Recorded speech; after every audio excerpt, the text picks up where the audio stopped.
நிறையா மண் சம்மந்தப்பட்ட விவசாயம் பண்ண முடியாத இடத்துல கல்குவாரின்ற மாதிரி வரும். அப்படி இருக்கும்போது நீங்கள் எப்படி விவசாயமும் பண்ணிட்டு கல்குவாரி அந்த மாதிரி வேலைகளையும் விவசாயங்கிறது வந்து அவங்க தனி ஒரு கொடுத்துருப்பாங்க. கல் தொழில் போகிறவங்க வந்து அவங்க திண்டுக்கல் மாவட்டம், கரூர் மாவட்டம், அவங்களோட இங்கேயே இங்கேயே இடம் கொடுத்து இங்கேயே குடியிருந்து போகிறாங்க.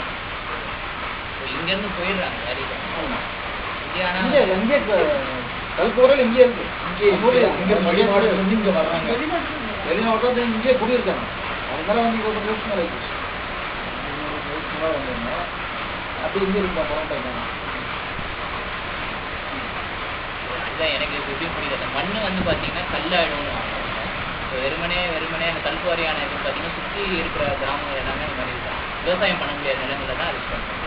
அதாவது நீங்கள் கேட்டிங்கன்னா இப்போ நம்ம குடும்பத்தையே பாறை இருக்கும், ஒரு 10 அடி அப்படி வித்தியாசம் தான் கருங்கல் வந்து தொழில் பண்ணணும்னு நினைக்கிறது தான் அந்த 10 அடிக்கு மண்ணை வலிச்சு அந்த தொழில் பண்ணுறாங்க. இப்போ நம்ம தொழில் போகல, அப்போ நம்ம மாற்றி கௌரவம் பண்ணிக்கலாம். இப்போ நம்மளே இங்கே 10 அடி வேணால் பாறை